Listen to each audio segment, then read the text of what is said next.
Magandang araw mga kagabay. Ngayon po'y June 9, 2024, araw po ng linggo. At maririnig po natin sa ating ebanghelyo na ang Panginoong Hesus ay patuloy sa kanyang pangangaral. At dahil marami ang nabibighani sa kanyang mga aral at turo, maraming tao ang sumusunod sa kanya. Gusto siyang malapitan, gusto siyang makausap. Kanya nga halos kahit ang oras ng pagkain ay hindi na niya magawa o hindi na nakakakain si Hesus, just to entertain yung mga tao na lumalapit at nagpupunta sa kanya. Pero ito po yung ilang tao na nagsasabing si Hesus ay nasisiraan na daw ng ulo.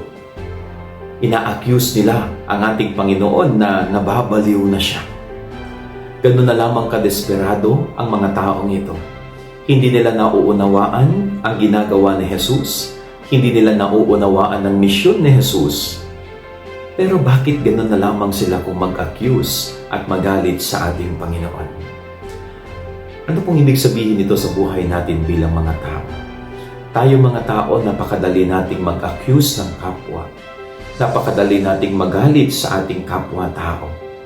Kung minsan wala tayong kaalam-alam sa kanilang ginagawa, wala tayong kaalam-alam sa buhay nila, wala tayong kaalam-alam sa kung ano ang kalagayan nila.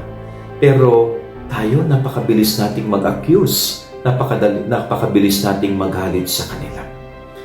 Ito po'y ugali na hindi maganda. Ito po'y ugali na dapat hindi ginagawa sa ating kapwa.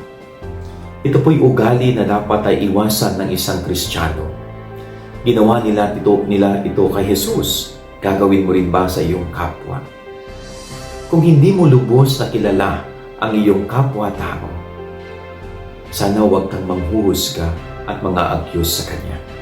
Kung hindi mo alam ang totoong kwento ng kalagayan niya at nangyari sa kanya, sana huwag ka agad-agad nagagalit. Maging isang mabuting Kristiyano palagi.